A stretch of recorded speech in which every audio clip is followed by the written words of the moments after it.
Bueno, vamos a definir primero lo que es materia. Y se entiende como materia es cualquier campo o entidad o discontinuidad traducible a fenómeno perceptible que se propaga a través del espacio-tiempo a una velocidad igual o inferior a la de la luz y a la que se puede asociar energía. Fíjense, miren esos conceptos, qué interesante la definición, así, campo, entidad, fenómeno, velocidad de la luz. Así como todas las formas de materia tienen asociadas una cierta energía, pero solo algunas formas de energía tienen una masa. Bueno, en el transcurso de la historia, ¿no es cierto?, fueron surgiendo distintos tipos de materiales que van, ¿no es cierto?, a dar origen, a través de esa materia, ¿no es cierto?, dan origen a esos distintos materiales. Y bueno, tenemos la edad de piedra, que todas estas cosas medio que las vieron ya, porque las vieron en la introducción de la ingeniería también. Edad de bronce, edad de hierro. Bueno, se dice, ¿no es cierto?, que ahora estamos en la edad del silicio. Esa es una cosa que se dice, ¿no es cierto? O sea que todas las cosas han sufrido y han sufrido su transformación. Y es la tecnología la que les ha dado ciertas características al material con el cual estamos trabajando. Bueno, ahí tienen un cuadrito en donde tienen la evolución de los materiales. Y fíjense, ¿no es cierto?, en el transcurso de los años, cómo los materiales, tenemos, ¿no es cierto?, 10.000 antes de Cristo hasta el 2020, y cómo nosotros los materiales han ido conformando y cómo se han ido adaptando. Y fíjense que aparecen, ¿no es cierto?, los metales, los polímeros, los materiales compuestos y los cerámicos o vidrios. Y acá tenemos la importancia relativa. Bueno, vamos a ver un video. Vamos a trabajar, ¿no es cierto?, nos va a acompañar el profesor David García Sanoguera de la Universidad de Valencia, con este objeto de aprendizaje, en donde hace una explicación, la evolución histórica de los materiales. Que, si yo me voy al curso nuestro, lo tengo, ustedes lo tienen acá en la primera semana, ahí complementa la actividad los 3 videos que vamos a ver ahora. Hola, mi nombre es David García Noguera, soy profesor del Departamento de Ingeniería Sí, Mecánica y profe. Materiales de la Universidad Politécnica de Valencia, y en esta presentación Gracias. vamos a hablar de la evolución histórica de los materiales. Vamos a distinguir en esta evolución entre los 4 principales tipos de materiales: materiales metálicos, poliméricos, compuestos y cerámicos. Para finalizar, hablaremos de las tendencias actuales en el mundo de los materiales.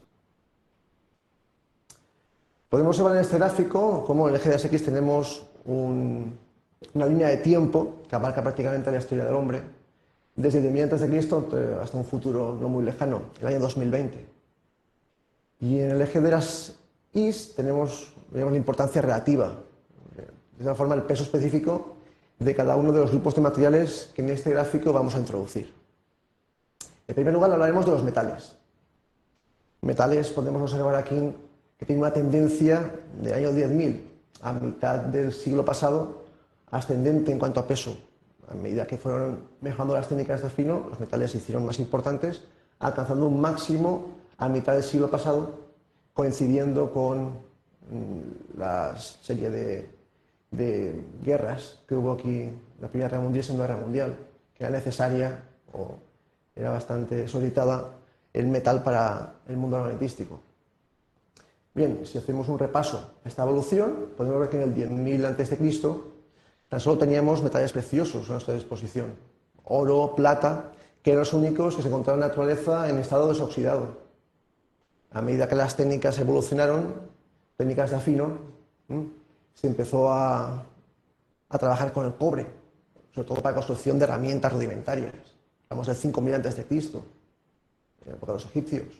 A continuación, se empezó a trabajar con acciones de cobre, como el bronce, y a continuación con el hierro, dando lugar, la importancia de los materiales en esta época y su tecnología, a la edad del bronce o a la de hierro. Más adelante, a mitad del siglo XVI, aparecen las fundiciones. una aleación de hierro, un mayor contenido en carbono. Para continuar, aparecieron en el siglo XIX los aceros, que son los metal con mayor resistencia mecánica que las fundiciones. Más adelante aparecieron los aceros aliados, para después, a mitad del primer cuarto del siglo XX, aparecen las aleaciones ligeras, aleaciones de aluminio, de metales ligeros, de baja densidad. Superaleaciones, aleaciones base cobalto, base níquel. Aleaciones de titanio, de circonio. Tenemos una imagen, por ejemplo, de una prótesis dental, de una aleación de titanio-níquel. El mundo de los metales, a partir de la década de los 60, disminuyó de peso específico no por una disminución en su producción, sino por un aumento en la producción del resto de tipos de materiales que a continuación veremos. En la actualidad, pues podemos hablar en el mundo de los metales de aleaciones titanio-níquel, aleaciones fase dual, aceros microaleados, nuevas superaleaciones de cobalto, materiales vítreos, metales amorfos. El segundo de los grupos de materiales que vamos a englobar, vamos a meter dentro de este gráfico, es el de los polímeros. También tiene una evolución partiendo de edad de 1000 a.C., una importancia bastante mayor, y a medida que evolucionó la historia del hombre, ha ido perdiendo importancia. Si bien podemos ver cómo remontan a partir de la década de los 80 un poco el peso que adquirieron en edades tempranas. Para empezar, en el 1000 a.C. disponíamos simplemente de pieles y fibras. Entonces aparecieron las colas que provenían principalmente de la pezuña de burro. En el siglo XVI y siglo XVII empezó a utilizarse el caucho natural que provenía de una planta, la Via brasilensis. Más adelante, de forma accidental, Charles Goodyear descubrió el caucho vulcanizado, que era introduciendo azufre en el caucho. El caucho vulcanizado lo utilizamos en los neumáticos. También, en 1909, se sintetizó por primera vez el primer polímero sintético, que es la baquelita.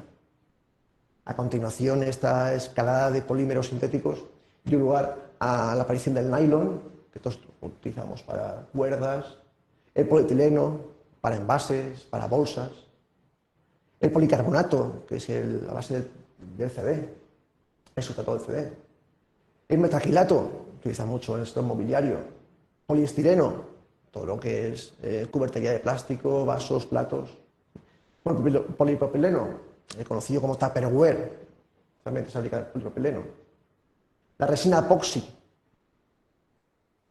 el poliéster, también todos conocemos, para después que estos plásticos que podemos llamar plásticos comunes dieran lugar a plásticos de mayores prestaciones.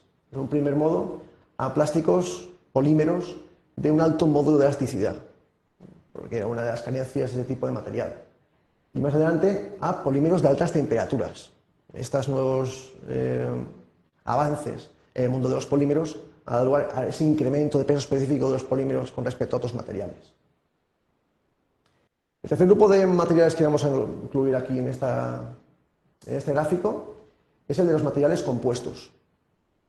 Bien, en primer lugar, podemos observar también cómo en edad temprana tenía una cierta importancia, pero a mitad del siglo pasado carecieron prácticamente de todo peso específico en comparación con los metales o con los polímeros. Para después, a partir de la década de los 70-80, volver a retomar, bueno, con la aparición de nuevos materiales compuestos que ahora veremos. De esta forma, si hacemos este análisis temporal, el día antes de Cristo teníamos la madera. La madera es un material compuesto de fibra de lignina, el adobe compuesto de arcilla y fibras. Más adelante dio lugar a la aparición del papel como sustitutorio del papiro de pergamino, papiro egipcio y pergamino romano. Otro material compuesto importante fue el hormigón armado, combinación de hormigón y estructura de metal. El cermet apareció ya, hablamos del siglo XX, la década de los 60, una mezcla de metal y cerámico. Y para posteriormente la aparición de los materiales compuestos que ahora están más conocidos en la actualidad, que es la fibra de vidrio, para hacer piscinas, la fibra de carbono, como el chasis de esta motocicleta, la fibra de Kevlar con el casco de la ONU, chalecos antibalas. También están ahora investigando el tema de compuestos de matriz metálica, compuestos de cerámicos, como los que engloban lo que es el frontal del transbordador espacial. Y ya para finalizar, vamos a incluir dentro de este gráfico el último de los materiales, que es el de materiales cerámicos. También vemos cómo han ido perdiendo importancia de 1000 a.C. a la mitad del siglo pasado, cuando los metales eran los dueños y señores, a volver a adquirir importancia a mitad del siglo pasado a la actualidad. En un principio podemos hablar simplemente de la piedra, del sílex, la piedra como elemento constructor principal, el sílex para fabricación de herramientas. Más adelante apareció el vidrio, el cemento, los cerámicos refractarios soportan altas temperaturas, el descubrimiento de cemento Portland, la sílice fundida, las pirocerámicas, las cerámicas tenaces que soporten impactos, como último avance dentro de este mundo de los cerámicos. En definitiva, podemos observar cómo la evolución de los materiales ha ido sujeta a cambios históricos importantes, pero la tendencia actual es como podemos observar, a dejar de, en cierta forma, a conseguir propiedades de los materiales que hagan que todos se homogenicen en cuanto a peso específico. Las tendencias actuales las podemos resumir en varios puntos. En primer lugar, una disminución de coste energético, una reducción de peso también, bajas densidades, los polímeros, un incremento de la resistencia. Estará buscando incrementar resistencias con materiales ya conocidos o con materiales compuestos. Una reducción de contaminación, todos somos sensibles a este tipo de fenómeno. El tema de la biodegradabilidad, sobre todo lo competente a los materiales poliméricos. En resumen, hemos visto que los materiales han evolucionado a lo largo de la historia, que los metales, fruto de la revolución industrial y de enfrentamientos bélicos, han crecido de forma notable en el siglo pasado, que los materiales compuestos resurgieron en consecuencia de la aparición de nuevos materiales y que la tendencia actual es el equilibrio entre los diferentes tipos de materiales.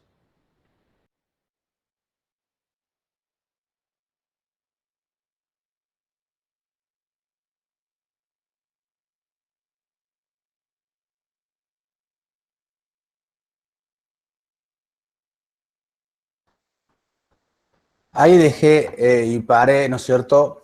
Porque eso me parece, para terminar, ¿no es cierto? El concepto me parece una cosa muy interesante, que fue cuando empezamos la clase, lo que dijo, ¿no es cierto?, la ingeniera Durán con respecto a los materiales.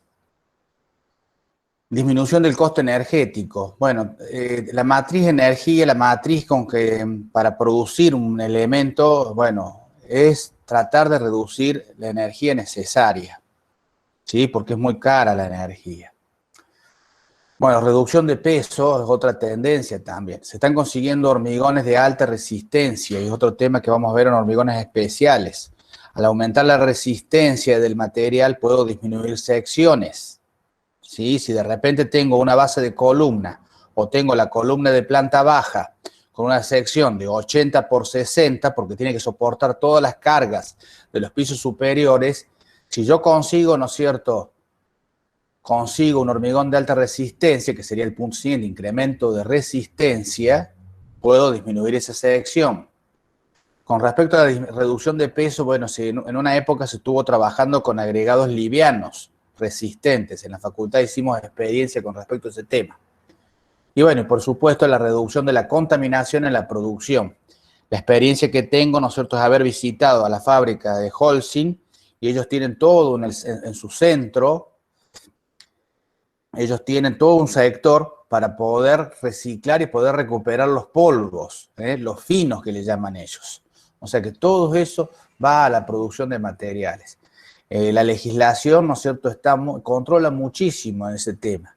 La polución, el ruido que se genera en las industrias. O sea, todas esas cosas hay que empezar a tenerlas en cuenta. Hay que ser ordenado, hay que ser prolijo cuando estemos en obra. Bueno, sigamos nosotros con la clase. Voy a volver al anterior porque hay una cosita, un concepto que explica. Fíjense que acá él dice cemento, en un momento dado, dice cemento, aproximadamente en el año 1000, y dice por acá, dice cemento Portland, ¿no es cierto? Bueno, en sí el cemento, ustedes fíjense, las construcciones, las viejas construcciones, ¿no es cierto? Es decir, por ejemplo, el Partenón, o por ejemplo, el edificio que está en Roma, ¿no es cierto? Bueno, ahí empleaban un cemento, y empleaban como material aglomerante la puzzolana. La puzzolana, ¿no es cierto?, era de Puzzol, de ahí de la zona del Vesubio. Y con eso, ¿no es cierto?, mezclado con otros productos, obtenían, ¿no es cierto?, un aglomerante. Y muchas obras de los acueductos romanos que todavía se preservan, bueno, no me va a salir el nombre ahora bueno, todas esas tenían esa tecnología. Y aparece, sí, el cemento Portland acá, en donde ya se empieza a producir, ¿sí? Se crea la tecnología para producir. Y se llama Portland porque es el origen donde se empieza a producir ese material. Se empieza a producir con un horno, se empieza a cocinar, se empieza a calentar y cambia las propiedades de esa caliza y se genera, ¿no es cierto?, este producto nuevo. Pero en sí, ¿no es cierto?, como aglomerante, que es material bastante interesante, pero era de origen natural. Se puede decir, nosotros acá en Argentina también tenemos esas particularidades y ustedes van a ver que vamos a usar en un momento un cemento compuesto, y un cemento compuesto que tiene un agregado de una puzzolana.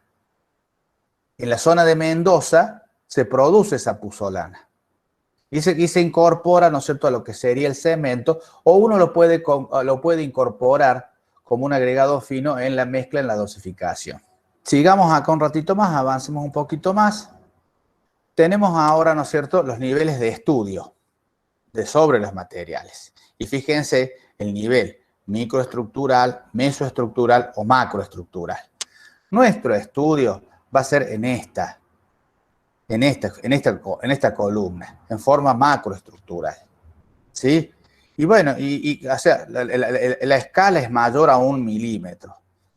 Y bueno, y vamos a trabajar sobre las propiedades mecánicas de esos materiales y propiedades químicas también sobre los materiales. Pero este va a ser nuestro rango. Bueno, si uno se dedica a la investigación y con tecnología y con equipamiento, puede trabajar. Y en estos momentos hay tecnología para estudiar en escalas menores. La Universidad Nacional de Córdoba cuenta con un microscopio, si no me equivoco, este es un microscopio difractor de rayos que está en el FAMAF, que uno puede, ¿no es cierto?, estudiar, ¿no es cierto?, y empezar a trabajar las nanotecnologías. Y ahora, ¿no es cierto?, si ustedes se fijan en los materiales y empiezan a buscar así, hay imágenes que son espectaculares y se pueden ver los conformados de los materiales. Bueno, pero en sí, ¿no es cierto?, a la escala que vamos a trabajar nosotros, vamos a trabajar a una escala macroestructural.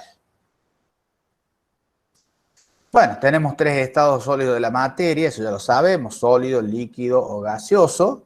Bueno, nosotros vamos a trabajar en un estado sólido, al cual le vamos a incorporar y vamos a generar una cierta fluidez que tenga el material. Pero cuando se produce el cemento, ese material se transforma a un estado líquido. Y de repente tiene, ¿no es cierto?, un enfriamiento brusco y se transforma en el clínker. Y bueno, después sí vamos a trabajar, ¿no es cierto?, vamos a tener que controlar todo también el estado gaseoso que tenga la producción. Bueno, esto lo han visto ustedes todo esto en química el año pasado. Bueno, y aparece, ¿no es cierto?, acá que con esta imagen, ¿no es cierto?, tan ilustrativa, el elemento fuego o el elemento combustión, que va a ser el que nos va a permitir a nosotros hacer estas transformaciones químicas, esta reacción química. Y acá dice reacción química de carácter notablemente exotérmico, que se desarrolla de fase gaseosa o heterogénea, con o sin manifestación de llamas o de radiaciones visibles. O sea, el calor necesario para hacer esa transformación. De repente, el calor necesario para hacer esa cocción que nosotros hacemos a diario. El calor necesario que hacemos, ¿no es cierto?, para transformar ese producto que tiene, ¿no es cierto?, ese cambio de estado para producir un nuevo producto.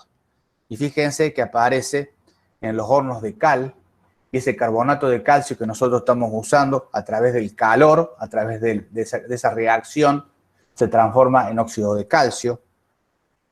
Ese horno que produce, ¿no es cierto?, combustible, que a través de un combustible gaseoso, líquido o de desecho, como está produciendo Holcim, produce calor y produce la transformación de ese sólido, porque lo van a ver cuando vean toda la tecnología del cemento, de ese sólido que viene cayendo por partículas precalentadas para aprovechar y que el material se vaya secando y se transforma en un líquido. Y acá aparece, acá dentro de esto, sepan que están, ¿no es cierto?, materiales refractarios para que esa chapa no se modifique, no modifique su textura, su forma. Y a su vez, fíjense que acá hay unos enfriadores también para que no se modifique esas chapas, porque el material va a sufrir. Y cada tanto, ¿no es cierto?, la empresa tiene que hacer un parate del horno e ir cambiando los refractarios para producir lo que sería el clinker y producir luego el cemento. Y fíjense acá, ¿no es cierto?, para producir acero.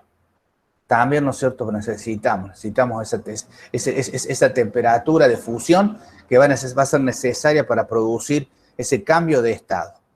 ¿Sí? Y acuérdense, bueno, yo creo que son las clases posteriores cuando veamos acero, ese diagrama hierro-carbono, en donde el material a medida que va subiendo de temperatura va cambiando de fases, como se dice. Bien. Y fíjense, ahí teníamos la producción de barras, una vez la colada, y fíjense, está incandescente esto. Eso está en forma incandescente. Y que de repente a lo mejor tiene un enfriamiento brusco, o se deja como está, que se enfría el aire nada más. Porque cambia las propiedades si hay una forma o la otra. Se hace más frágil si de repente, pero se hace más tenaz, se hace más duro cuando lo enfrío bruscamente. Entonces todas esas cosas el hombre las tiene estudiadas y las sabe. Entonces nosotros lo que queremos ahora es que ustedes las aprendan. Que empiecen a aprender todo esto. Entonces, bueno, esto es una primera base. La tecnología de los materiales es amplísima, chicos. Y hay muchas cosas lindas en internet, así que se pueden ver videos para aprender. Todo sea para aprender. La idea, ¿no es cierto?, es generarle a ustedes una motivación y sepan que esta tendencia del autoaprendizaje es una tendencia que va a ser realidad. Antes nosotros, bueno, las aulas virtuales era una cosa que las teníamos como reservorio de material. Ahora tenemos que organizar toda una clase, una didáctica pedagógica a través de una aula virtual. Y bueno, yo sé que cuando se produzca la presencialidad y la facultad va a haber cambios. Y bueno, va a haber partes que van a ser virtuales y partes que van a ser presenciales. Se van a ir organizando los grupos de trabajo. Bien.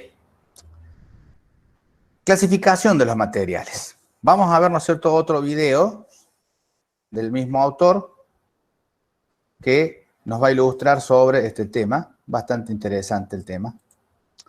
Vamos a salir de acá. Vamos a presentar a través de una pestaña. Pero lo que tengo que hacer primero es abrirlo, buscarlo.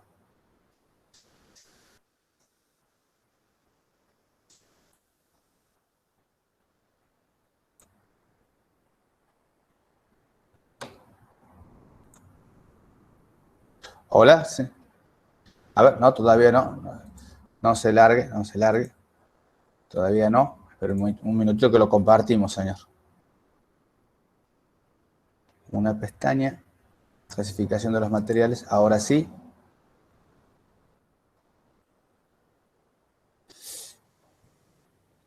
Hola, mi nombre es David García Noguera y soy profesor del Departamento de Ingeniería Mecánica y Materiales de la Universidad Politécnica de Valencia.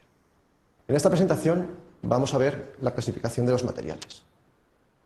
En primer lugar, veremos los criterios de clasificación de materiales. La clasificación de acuerdo a la composición de los materiales, de acuerdo a sus propiedades y aplicaciones y de acuerdo a la ordenación espacial de sus átomos. Bien, los diferentes criterios de clasificación de materiales que existen, los principales, atienden a la composición de los materiales, a su propiedad y aplicación y a la ordenación espacial de los átomos. De estas tres clasificaciones, la más común es la que atiende a su composición, es la primera que vamos a ver. Atendiendo a la composición de los materiales, podemos diferenciar entre materiales metálicos, que se define como una combinación de elementos metálicos. Podemos observar en la presente tabla periódica cómo las zonas sombreadas en amarillo pertenecen a materiales metálicos, a elementos metálicos, mejor dicho. Propios de este grupo son metales preciosos como el oro, como el titanio, el recubrimiento del Guggenheim de Bilbao, como el acero común, este ejemplo para tuberías, o como otro tipo de acero inoxidable con su característico brillo. Un segundo grupo, atendiendo a este criterio de clasificación, es el de los materiales cerámicos. Se puede definir como la combinación de un metal y un no metal. Podemos observar en esta tabla periódica cómo sombreados en amarillo se encuentran los metales y sombreados en azul los no metales. Propios de estos materiales cerámicos sería, por ejemplo, el granito, la piedra común, incluso el vidrio y la lúmina. Y la porcelana, por ejemplo, de una bujía. Un tercer grupo dentro de este criterio sería el de los materiales poliméricos, definido como combinación de elementos orgánicos. En la tabla periódica podemos observar sombreados de azul los diferentes elementos orgánicos, principales elementos orgánicos que componen los materiales poliméricos. Ejemplos de este tipo de material serían, por ejemplo, el PVC, podemos ver en las tuberías.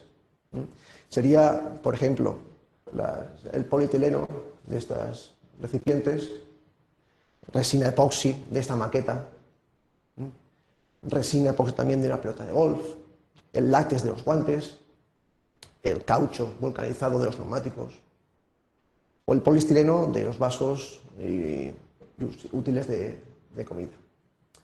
Un cuarto grupo dentro de esta clasificación pertenecerían a los materiales compuestos, definidos como la combinación de más de un material. Ejemplos típicos sería la madera, sería la combinación de fibra de celulosa y lignina. También el papel, pues sería una combinación de colas y fibras. El hormigón armado sería con la combinación de hormigón y una armadura de acero. Y aquí tenemos diferentes microestructuras obtenidas con microscopio electrónico de barrido de materiales compuestos que ahora están muy en boga. Esta primera pertenecería a fibra de vidrio, la segunda a fibra de carbono y esta tercera a la fibra de Kevlar o fibra de aramida. Bien, atendiendo al segundo de los criterios de clasificación de materiales, el de propiedad de aplicación, podemos distinguir diferentes grupos. El primero de ellos serían los llamados materiales estructurales, que cumplen una función de elemento resistente en una estructura. Sus principales propiedades a tener en cuenta son las propiedades mecánicas. Un segundo grupo serían los materiales electrónicos, cuyas propiedades son derivadas de interacción entre un campo eléctrico y el material. Las principales propiedades a tener en cuenta en este grupo de materiales son las propiedades eléctricas. Un tercer grupo serían los materiales magnéticos, también propiedades derivadas de la interacción campo magnético, en este caso, material. Y las propiedades a tener en cuenta en este grupo serían las propiedades magnéticas. El siguiente grupo serían los materiales fotónicos. Aquí realmente son las propiedades derivadas de interacción luz-material. Un siguiente grupo serían los biomateriales, como sustitutivo a un órgano vivo. Tenemos aquí, por ejemplo, una imagen de una prótesis de cadera. Por último, los materiales funcionales, que tienen funciones específicas, tanto adhesivas como recubrimientos. Pertenecerían los adhesivos, las pinturas, placas. Bien, atendiendo al último de los criterios de ordenación, de clasificación de materiales, el de ordenación espacial de los átomos, podemos distinguir entre materiales cristalinos, o materiales que tienen una estructura ordenada. Podemos observar en la imagen cómo todos los átomos de esa estructura poseen un orden y están situados en posiciones fijas. Ejemplos de este tipo de material pues, sería el diamante, estructura cristalina de carbono, o los metales. También podemos distinguir en materiales amorfos, materiales con una estructura desordenada. Observamos la figura, vemos cómo estos átomos en esta estructura no poseen ninguna ordenación. Propios de este tipo de material son los vidrios o ciertos plásticos. Cabe decir también que existen materiales, por ejemplo, el dióxido de silicio, que poseen una estructura cristalina, todo eso conocemos como cuarzo, y también pueden poseer una estructura amorfa, sería el sílex en este caso. Por último, el tercero de los grupos sería el de los materiales semicristalinos. Son materiales con una estructura intermedia, zonas ordenadas, zonas desordenadas. Un ejemplo de este tipo de material sería, por ejemplo, ciertos plásticos, con un carácter semicristalino. En cuanto a propiedades de materiales, atendiendo a las primeras clasificaciones o primeros criterios que hemos realizado, y es el más extendido, los materiales metálicos se distinguen por una buena conductividad eléctrica y térmica. Son opacos a luz visible, poseen un brillo característico, tienen una resistencia mecánica, podemos decir, bastante buena, son dúctiles, tienen capacidad de deformación, se pueden fundir, son relativamente duros y entre materiales metálicos podemos distinguir entre aleaciones férreas, aquí se contienen hierro, y aleaciones no férreas, aquellas que no contienen hierro. En las aleaciones férreas, pues podrían ser aceros, fundiciones, y las no férreas, pues bronces, latones, aleaciones de aluminio. Cuando el segundo de los grupos de materiales cerámicos, sus principales propiedades engloban que son aislantes eléctricos, son aislantes térmicos, son resistentes a altas temperaturas, son resistentes a ambientes agresivos, poseen alta dureza, también poseen fragilidad. Terceros grupos de los tipos de material que hemos visto, el material polimérico, se caracterizan por una densidad baja, por poseer ductilidad, una baja temperatura de trabajo, son aislantes térmicos, aunque no soporten altas temperaturas, son aislantes eléctricos, y podemos distinguir dentro de este grupo entre termoplásticos, termostables y elastómeros. Los termoplásticos pertenecen a aquellos plásticos con cadenas lineales y son fundibles, reciclables, de fácil procesabilidad y un amplio abanico de propiedades. Los termostables pues, son aquellos que tienen una estructura tridimensional y serían aquellos y poseen como principales propiedades una alta estabilidad térmica, no son fundibles, son duros, frágiles, de difícil procesado y no se pueden reciclar. Y el tercero de los subgrupos de material polimérico serían los elastómeros. Poseen una alta elasticidad, una resistencia a abrasión y desgaste, una cierta estabilidad térmica y no son reciclables. A modo de ejemplo, termoplásticos, podríamos hablar del PVC, de un polietileno, un polipropileno. De termostable, por ejemplo, hablaríamos de una resina epoxi, de poliéster, y de elastómeros del látex, del caucho, del polisopreno.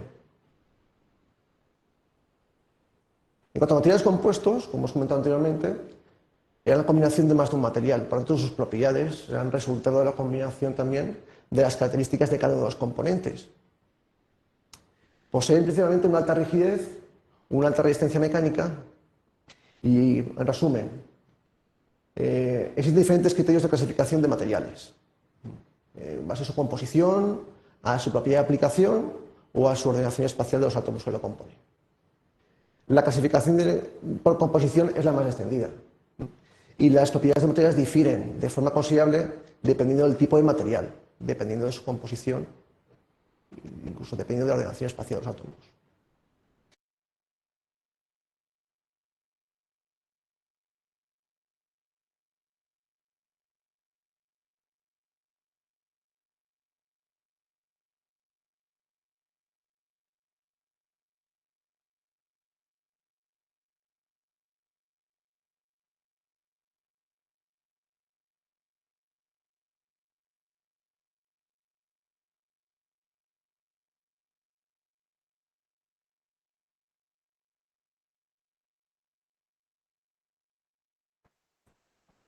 Quería buscar ahí en el video, para ver que si lo encuentro rápido. Bueno, a esta característica, tengamos en cuenta, nosotros vamos a trabajar con materiales estructurales, ¿sí? Materiales estructurales, que tienen propiedades mecánicas. Eso me interesó que observar. Fíjense, esto también lo que hablábamos recién, fíjense, la calidad que se puede ver, esas fibras. Bueno, y así también podemos observarlo al hormigón actualmente. Y podemos observar cómo son esas características. Y fíjense con qué nitidez podemos observar ese intertrabado que tiene esa fibra. Bueno, esas son las nanotecnologías. Fíjense cómo es esta otra. Bueno, fíjense cómo es este refuerzo. Entonces, todos estos son los materiales compuestos. ¿Nosotros vamos a trabajar con materiales compuestos? Sí, nosotros hacemos un material compuesto. Hacemos el hormigón armado. El hormigón armado. Y fíjense que a su vez estamos combinando material acero, estamos combinando cerámico, y Y a su vez, ¿saben qué? Hacemos un hormigón y le hemos incorporado fibra. Y ya les voy a mostrar una imagen. Porque a los pisos fratazados y le ponemos fibra para tener una propiedad más, para que mejore esa propiedad estructural. ¿Sí? Y le incorporamos una fibra. Y estamos usando 3 materiales, un material compuesto. Y lo que me interesa, ¿no es cierto?, a ver de esta última parte de este video, las características, las propiedades de los materiales. Porque ustedes, ¿no es cierto?, han visto ya en física, han visto estas características, ductilidad, densidad, esas son cosas que han visto ya en física. La ductilidad de un material la medíamos a través de la ley de Hooke, ¿sí? Entonces son cosas que ya, y este material de repente es dúctil, o sea que se puede trabajar, a diferencia, ¿no es cierto?, de lo que pasa con los materiales cerámicos. A ver si encontramos los materiales cerámicos, polímeros. Acá tenemos los metálicos. Fíjense los metálicos, la ductilidad que tiene el metal, porque también se deforma el metal. Hasta un cierto punto llega una deformación y se produce la fluencia del material y se produce la rotura, ¿sí? Y nosotros cuando diseñamos nosotros nuestra estructura y vamos a tener en cuenta esa deformación. En cambio, los materiales cerámicos, fíjense, los materiales, a ver si podemos, acá, materiales cerámicos, fragilidad. Es frágil, un material frágil. Se rompe cuando lo sometemos a carga, ¿sí? Y bueno, y cada material va a tener su propiedad.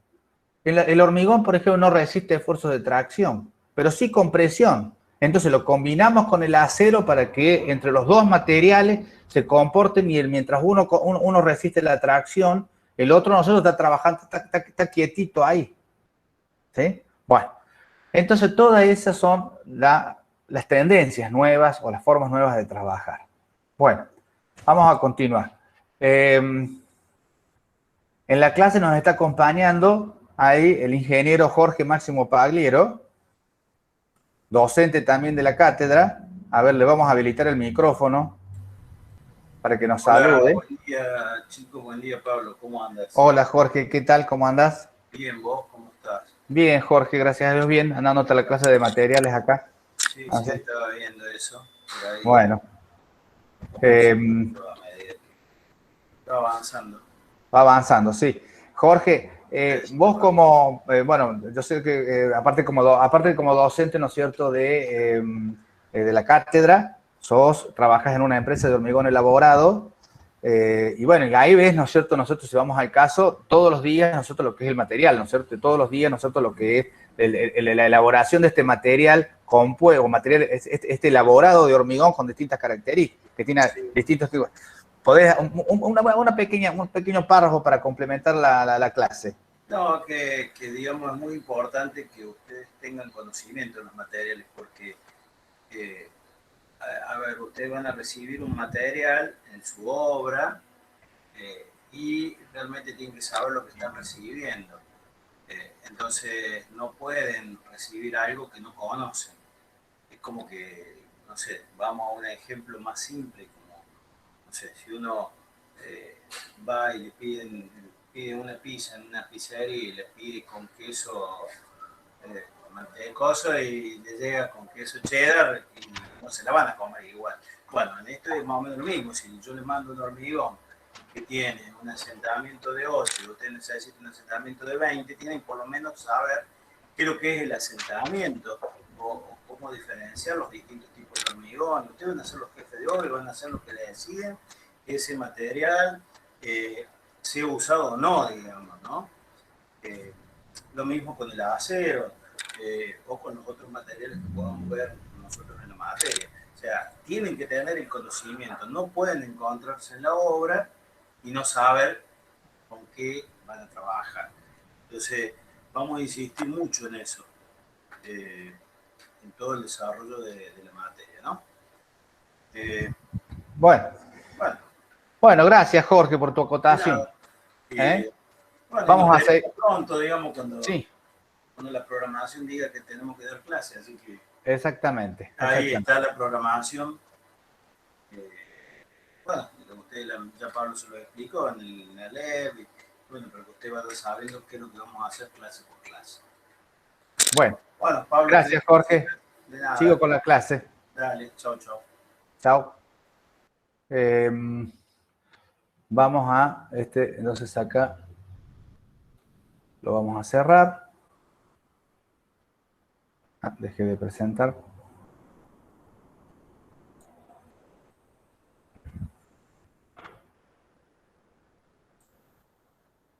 Damos esta.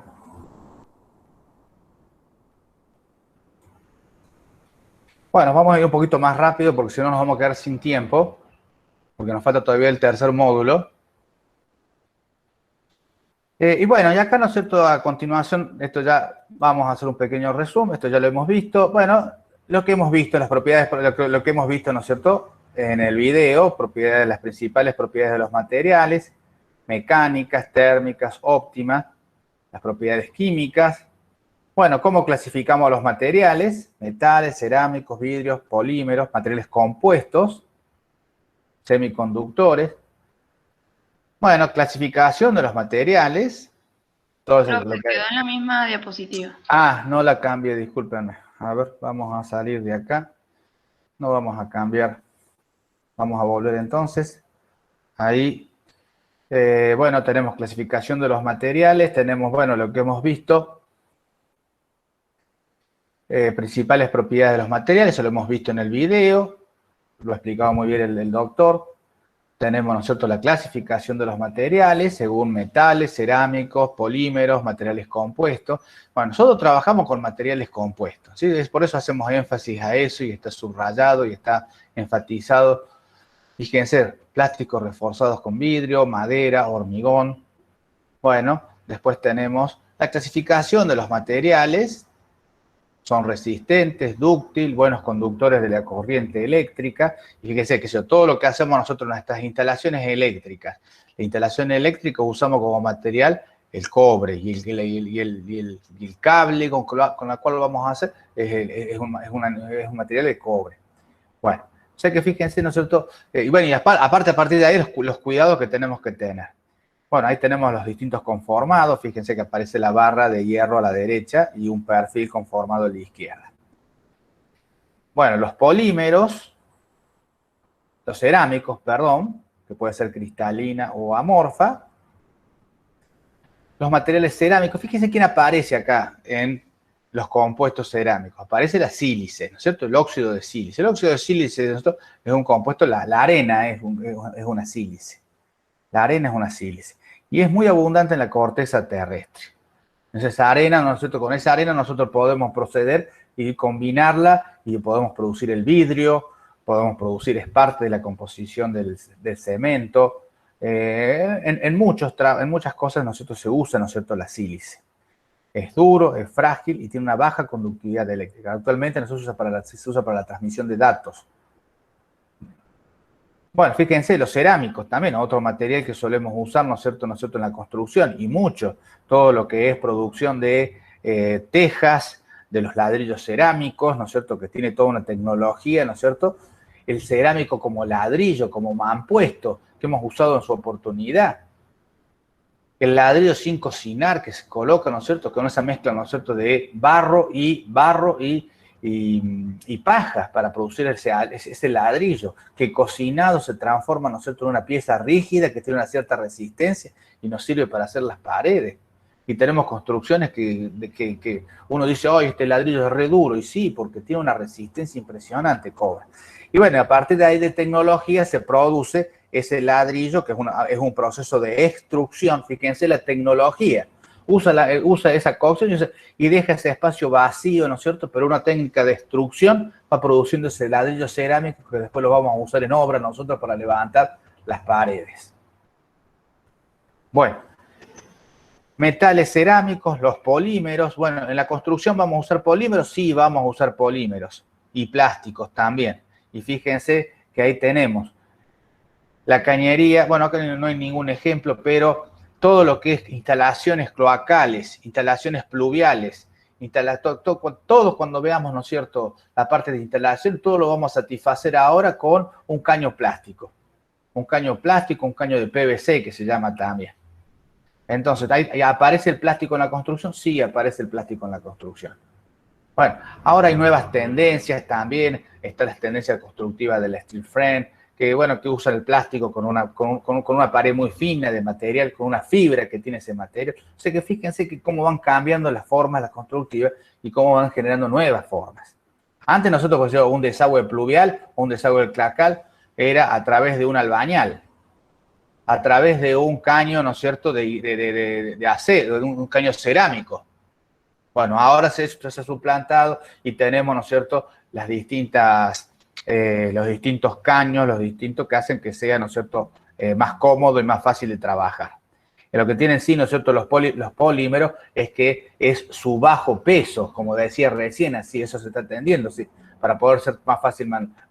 Fíjense, un caño cerámico es distinto el peso que puede tener un caño de hormigón.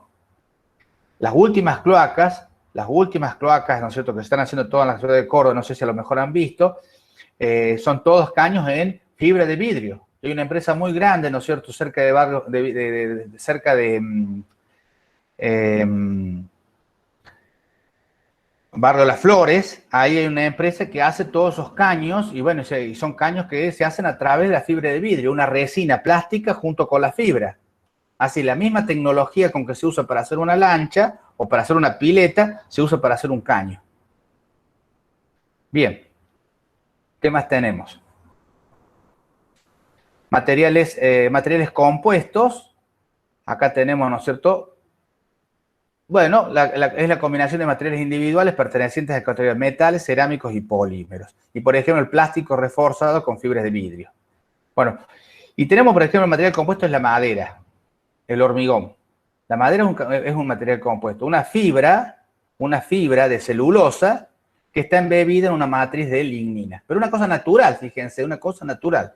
En cambio, el hormigón es un material compuesto granular en donde la arena y la grava refuerzan una matriz compleja de cemento de silicatos. Hay una definición. Bueno, vamos a terminar. Vamos a ver este video y ya vamos a terminar con esta parte.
Hola, hoy vamos a ver una introducción a qué son los materiales compuestos.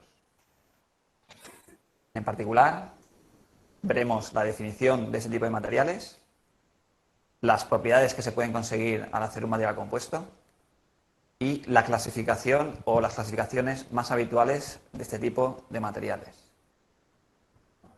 En primer lugar, la definición o una de las definiciones.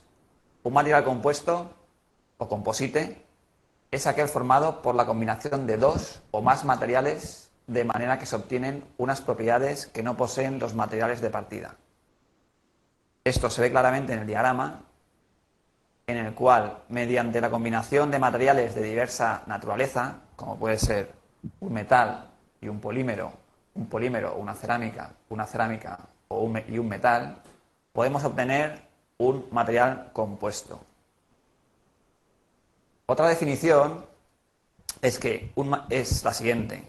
Un material compuesto es un material multifase, en general obtenido artificialmente, y existiendo fases químicamente diferentes, donde una actúa como matriz continua y otra actúa de refuerzo, dispersa.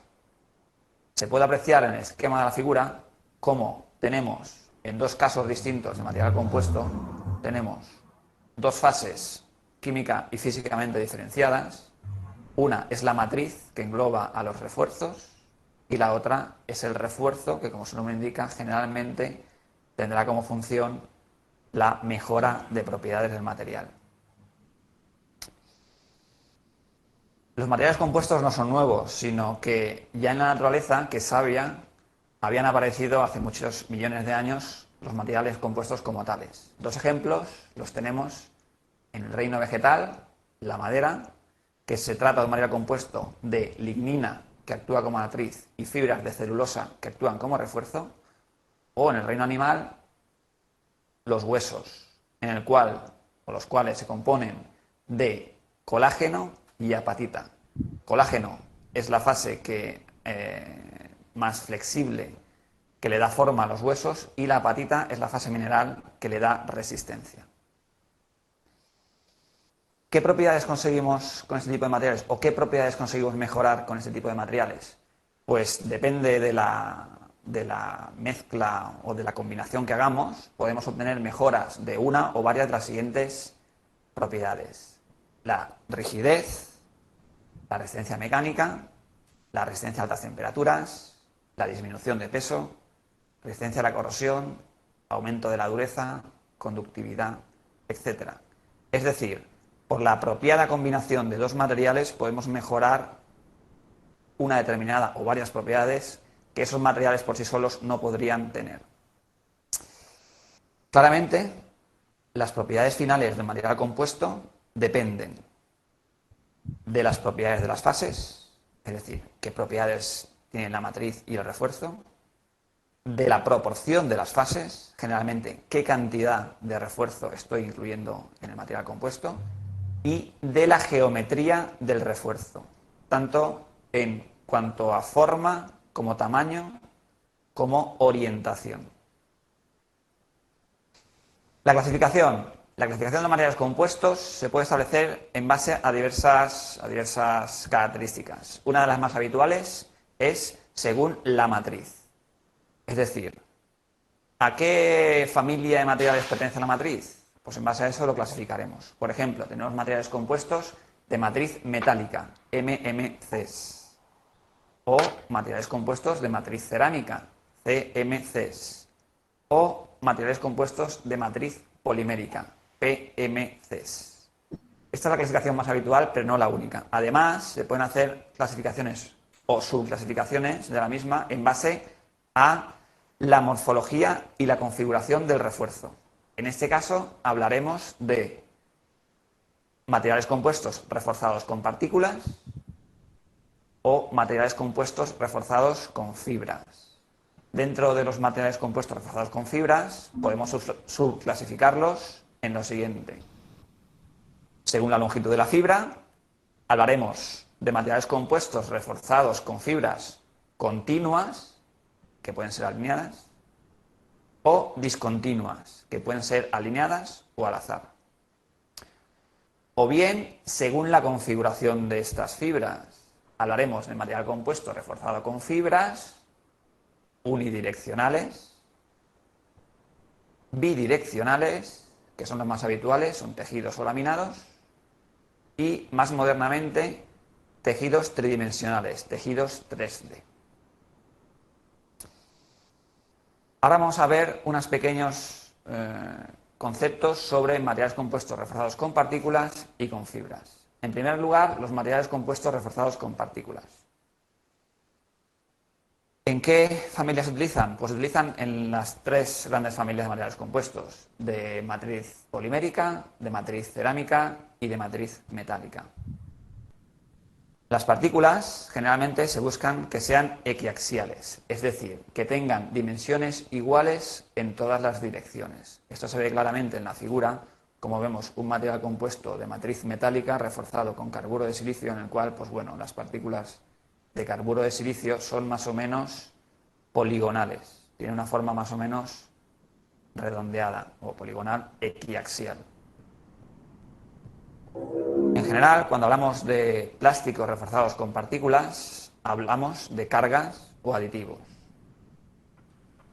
Y en este caso de este tipo de materiales, el aumento de refuerzo se consigue mediante lo siguiente: reduciendo el tamaño de partícula, mejorando la distribución en la matriz, es decir, que se distribuyan lo más homogéneamente posible, que no hayan concentraciones en un lado y en otro no. Y aumentando la concentración de las partículas. Esto es lógico porque son las que actúan como refuerzo. Este tipo de materiales, debido a las características del refuerzo, son generalmente isótropos. Cuando hablamos de materiales compuestos reforzados con fibras, sin embargo,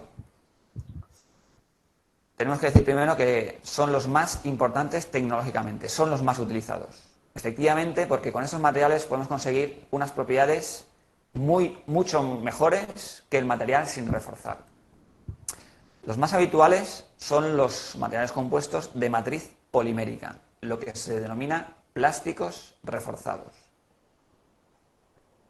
Estos materiales, estos plásticos reforzados, estos composites de matriz polimérica reforzados con fibras, presentan una elevada resistencia y baja densidad, con lo que se consiguen elevadas propiedades específicas, es decir, una propiedad dividido por la cantidad de masa del material.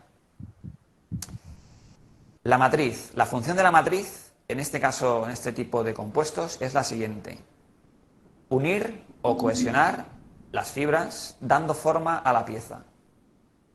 Distribuir y transmitir los esfuerzos, las solicitaciones, a las fibras, que son las que van a resistir estas solicitaciones. Y además, proteger las fibras del deterioro, ya sea por abrasión o por el medio ambiente, es decir, por corrosión, degradación química. Claramente, el refuerzo lo que hace es proporcionar las propiedades al compuesto.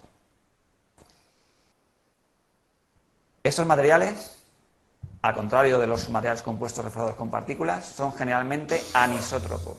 Es decir, las propiedades en la dirección de la fibra son muy diferentes que las propiedades del material considerando la dirección perpendicular a la fibra. Como resumen, podemos decir que los materiales compuestos consisten en la mezcla de dos o más materiales en forma de matriz y refuerzo para formar un nuevo material con propiedades mejoradas. Y además, las propiedades de los mismos dependen de la naturaleza de la matriz y del refuerzo, y de la concentración, distribución, morfología y orientación de este último. Gracias por vuestra atención. Tengo el micrófono habilitado. Sí, tengo el micrófono habilitado. A ver, voy a hacer una pregunta con respecto a este video, pero antes vamos a ver una cosita. A ver, era acá, 6 minutos. Ahí lo había visto. Ahí. Fíjense ahí las características que dice acá el ingeniero con respecto a estos materiales que están reforzados con partículas. Así hablaba, ¿no es cierto?, que una partícula o una fibra, ¿no es cierto? Y de repente, ¿no es cierto?, fíjense que lo que dice acá, bueno, pensemos que esto es hormigón. Pensemos que eso es hormigón. Bueno, y ahí, ¿no es cierto?, ahí vamos a tener lo que sería la pasta, el mortero, y eso lo que está ahí, ¿no es cierto?, serían nuestros agregados. ¿Sí? Fíjense acá, acá más o menos es similar. Y van a ver nosotros cuando veamos los prácticos, y ya les vamos a mostrar imágenes. Y bueno, y es el agregado el que ocupa ese refuerzo, y después tenemos la matriz que va a unir a ese producto, y va a generar ese material compuesto que es el hormigón. ¿Sí? Y fíjense lo que dice acá. El aumento de refuerzo o el aumento se consigue reduciendo el tamaño de partículas. Sí, en estos momentos se están consiguiendo hormigones de alta resistencia y la partícula es un Binger, un tamaño de agregado de 1 centímetro. Y fíjense lo que hablábamos, una de las preguntas que yo les hice a ustedes, ¿qué consideraban si la distribución granulométrica influía? Y sí, influye, fíjense lo que dice acá, mejorando la distribución de la matriz. Y después dice, aumentando la concentración de las partículas. O sea, que no tengamos vacíos. Evitemos el vacío. Hagamos la concentración. Y nosotros lo vamos a conseguir haciendo un trabajo de vibrado, haciendo un trabajo de una mejor compactación con varilla. Entonces, con eso vamos a conseguir que ese material tome las características, ¿no es cierto?, necesarias. Bueno, y la pregunta, y bueno, y fíjense que la última que decía que era isótropos. O sea que tiene, ¿no es cierto?, propiedades en cualquier dirección. O sea, las propiedades de refuerzo, cuando yo analizo el hormigón y lo analizo y saco un testigo y lo voy a analizar a compresión, y bueno, es un material que, bueno, que a lo mejor en el otro sentido tiene un comportamiento más o menos de las mismas características. A diferencia de los otros materiales, que fíjense que un material, y que ahí voy a la pregunta, ¿qué material conocen ustedes que es anisotropos? ¿Qué material natural conocen que tiene esa característica? La madera. Exactamente. La madera es un material que tiene esas características. Porque yo, nosotros puedo tener, ¿no es cierto?, cuando yo analizo una viga de madera, y si la coloco en el sentido, ¿no es cierto?, distinto, porque ustedes imagínense, ¿no es cierto?, el tronco del árbol. Cuando yo corto, cuando entra el aserradero y lo corta nosotros de repente me quedan todas las fibras para un costado o me puede quedar las fibras al medio. Entonces ese trabajo, ese esfuerzo que va a recibir la viga, ya sea a flexión, ya sea a compresión, ya sea, ¿no es cierto?, bueno, va a ser totalmente distinto. Bueno, y el hormigón también es un material, porque nosotros vamos a hacer el hormigón armado y de repente vamos a acomodar la fibra de acero, la barra de acero, en una dirección. Y vamos a tener que estudiar qué pasa con esa barra de acero. Y fíjense lo que dice acá, dice, ¿qué hace la matriz? La matriz dice, distribuye y transmite a la fibra los esfuerzos. Sí, ese esfuerzo que tiene el hormigón de repente, y lo va a recibir por adherencia, porque nosotros lo que estamos buscando es que el hormigón, que el acero, se adhiera a esa masta. Y ustedes fíjense ese conformado que tiene el acero, esa rugosidad que tiene el acero, porque eso antes se usaba barra lisa. Bueno, se le cambia la propiedad y se le da esa rugosidad, esa forma, para que tenga mejor adherencia y se transmita el esfuerzo. Y fíjense el último punto, dice ahí, protege las fibras del deterioro. Y sí, lo tenemos que proteger. El hormigón, ¿no es cierto?, tiene una característica que lo van a estudiar, que tiene un pH alto el hormigón. Entonces, al tener un pH alto, me lo cuida el acero, que se me corro. Pero si de repente se me fisura, por ahí se va a meter el agua, se va a meter los gases, el anhídrido carbónico del aire y me va a producir una oxidación. Entonces, nuestra matriz tiene que ser lo esencial, lo práctico, de que cubre y que me proteja este refuerzo. A medida que va pasando el tiempo, el anhídrido carbónico del aire va transformando, se va produciendo una transformación y va perdiendo el pH y ahí tenemos que tener cuidado. Eso lo vamos a tener que tener, nosotros vamos a tener que agarrar al hormigón, a lo mejor protegerlo al hormigón. Si vamos a un hormigón visto, lo tendremos que curarlo, tendremos que poner nosotros, pintarlo para protegerlo de ese deterioro. Pero no me quiero adelantar a los temas. Bueno, eso con respecto para aclarar esto. Vamos a volver, vamos a dejar de compartir y vamos a la última parte.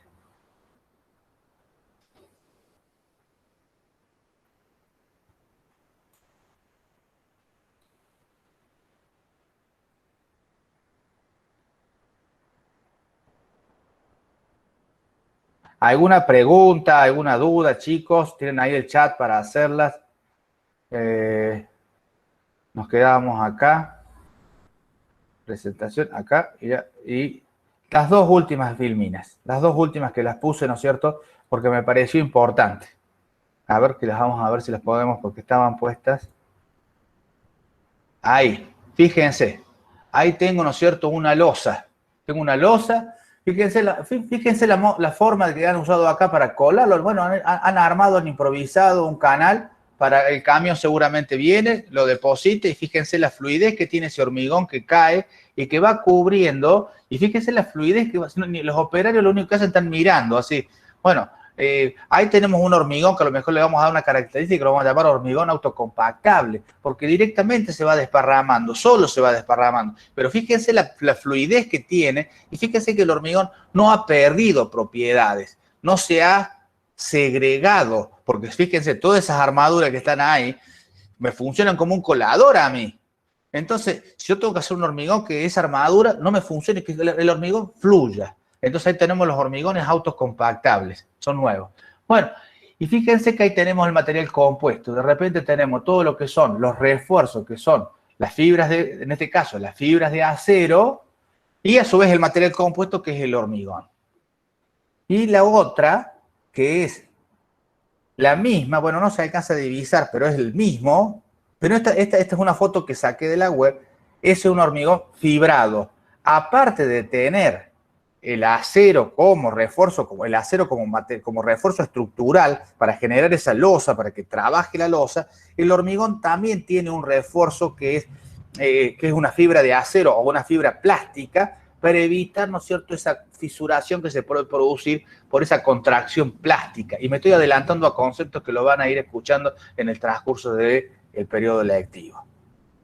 Contracción plástica, fisuración plástica. Fíjense todos esos conceptos que estoy diciendo. Y fíjense ahí los que hablábamos recién. Ahí tengo un problema patológico. Fíjense esa armadura. Esa armadura está totalmente oxidada. Y fíjense la fisura que hay, ¿no es cierto? Fíjense, y fíjense la matriz que hay. Fíjense, acá tengo agregado, tengo hormigón alrededor, ¿sí? Y tengo nosotros, ahí apareció el acero también. Pero fíjense la fisura que tengo acá. Cómo se ha separado. No hay adherencia entre materiales. Y se ha descascarado, ¿sí? ¿Qué tendremos que hacer? Bueno, nos encontramos con este problema y bueno, tendremos que organizar y bueno, a lo mejor a ver si lo podemos recuperar a esa columna. Y si no, habrá que tirarla y voltearla y hacerla de nuevo. Pero hay formas de recuperarla, descascarando, pintándola, sacándole la corrosión, haciendo, ¿no es cierto?, todo un refuerzo estructural alrededor. Bueno, hay formas, hay mecanismos, hay tecnología, chicos. Hay tecnología para poder recuperar esa estructura.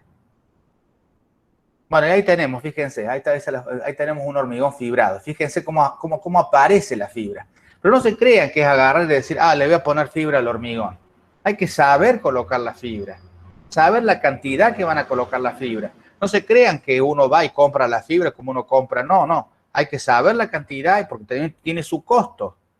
Entonces, bueno, todos estos materiales compuestos son todos muy nobles, muy interesantes, pero hay que saberlos trabajar. Bueno, no se crean que con esta docencia, con este cuatrimestre, ustedes van a aprender van a aprender todo. No, estos son todos pantallazos que les vamos a ir dando para ir ilustrándolos. El transcurso de la vida, el transcurso de su profesión, les van a ir enseñando todas estas cosas. Bueno, conclusiones. Conclusión para terminar esta parte y hacemos un recreadito. Conclusión. Los materiales aportan para la solución de nuestros problemas técnicos y de infraestructura. El simple hecho de tener que satisfacer la necesidad, fíjense, de cruzar un arroyo sin mojarse los pies para ir a la escuela de un alumno es satisfacer la necesidad. Y lo vamos a hacer con un material. Y vamos a estudiar cómo hacer ese puente, esa pasarela. Y la haremos de madera. Pero estoy satisfaciendo con un material un problema, una necesidad. Es necesario un buen diseño para aprovechar al máximo el uso de los materiales. Y por supuesto, chicos, el diseño tiene que ser racional, tiene que ser lindo, tiene que ser agradable, tiene que tener su grado de ingeniería, su grado de arquitectura. Y ahí tenemos el trabajo en equipo, porque tenemos que compatibilizar criterios, ¿sí? Pero tiene que ser racional. No podemos estar haciendo de más cosas porque se nos ocurre. Porque no tenemos recursos. Acuérdense los que les comentaba la ingeniera Durán y les comentaba yo, los recursos no son renovables. Cada vez que gastamos y lo gastamos. Y si tengo que producir, y si no me alcanzó, y si me sobró hormigón en la obra porque calculé mal el cómputo métrico, sepan que estamos gastando material que no lo vamos a recuperar. Es muy cómodo a veces decir, bueno, Tamayo, sí, llévatelo al hormigón, total me sobró.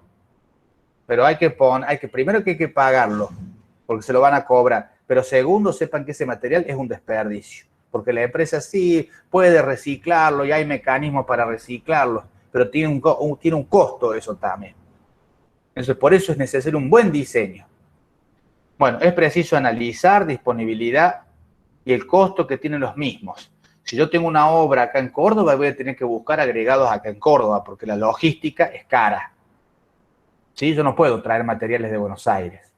Bueno, si no los consigo acá en Córdoba, y bueno, tendré que traerlos de otro lado. Por ejemplo, la zona, ¿no es cierto?, del norte argentino tiene problemas con los agregados. Tiene un agregado que es basalto, que es un problema que tiene agregado, que es un agregado que tiene una alteración química que produce, ¿no es cierto?, la reacción álcalis agregado. Bueno, pero hay formas para combatir eso. Bueno, hay un cemento que es altamente resistente a los sulfatos. Entonces nos puede servir, ¿no es cierto?, para combatir ese problema patológico. Entonces no tendría que llevar, si no se da, tendría que llevar agregado acá de Córdoba. Córdoba, ¿no es cierto?, es una zona productora de agregados. Acá en la ciudad de Córdoba, la zona de Chacra de la Merced, bueno, produce los agregados para la ciudad. Produce la arena, que es del río, del río Primero, o no del río Primero, no se saca del río. Se saca de las orillas del río, ¿sí? De los campos colindantes al río, porque supuestamente en esos lugares, en un momento el curso de agua estuvo ahí el curso, entonces ha sedimentado arena, y es el material que nosotros vamos a usar.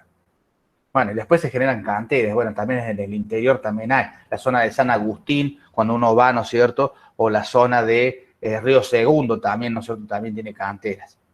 Pero también es eso, hay que ver la producción, porque no podemos comprar cualquier arena en cualquier lado. La arena tiene que tener ciertas características que le vamos a estudiar. Bueno, la creatividad y la innovación son dos herramientas que harán posible buenos diseños y buen uso de los materiales. Eso se los dejo, ¿no es cierto?, se los tiro, ¿no es cierto?, para que lo pongan y empiecen a ver, ¿no es cierto?, la creatividad y la innovación, que son dos cosas nuevas y son dos cosas que ustedes, ¿no es cierto?, como futuros profesionales van a tener que estar atentos a eso. Y bueno, y el último punto, considerar que, bueno, está mal escrito, considerar que que son recursos que son no renovables, que se consumen, que se gastan.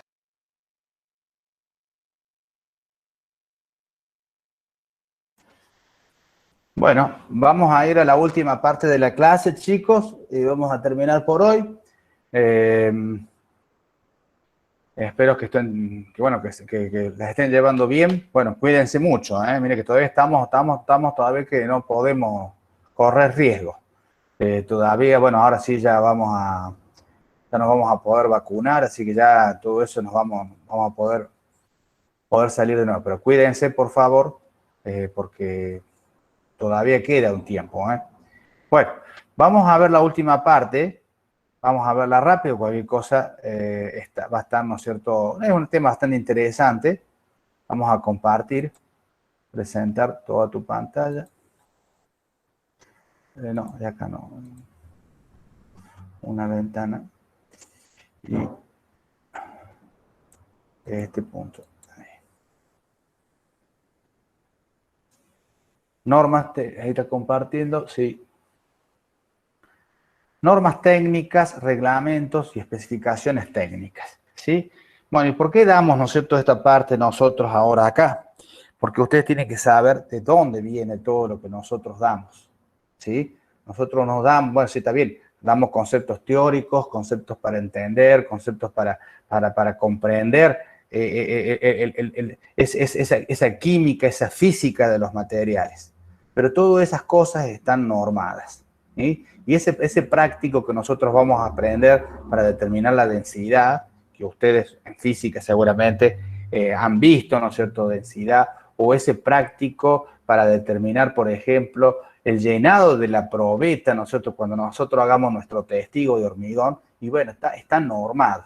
¿Y qué significa eso? Y significa que si lo hago yo en mi empresa, si lo hacen ustedes en su empresa, si lo hacen, ¿no es cierto?, en la empresa, ¿no es cierto?, en la ciudad, qué sé yo, de Salta, todos usamos la misma metodología de trabajo, ¿sí? Y eso lo especificamos a través de una norma, a través de un reglamento, a través de una especificación técnica, ¿sí? Bien, y las normas tienen su historia. Las normas tienen su historia.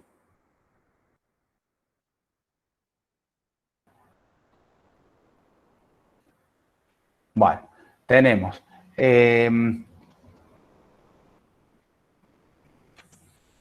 bueno, la norma ASTM, la norma norteamericana.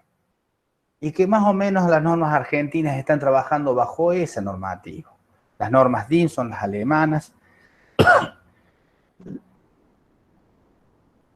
Y fíjense lo que es, ¿no es cierto?, el concepto de norma. Norma, conjunto de metodologías o procedimientos que deben observarse para cuantificar la calidad técnica o objeto del ensayo. para que ésta sea unívocamente interpretada en el país, región o naciones donde se adopte la norma. Ay, no se está pasando.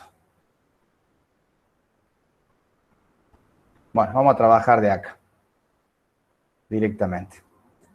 Bueno, ahí tienen nosotros ustedes el concepto, bueno, habíamos pasado acá, esto, a ver, ahí teníamos las distintas, fíjense, nosotros tenemos las normas IRAN, acá está, normas IRAN.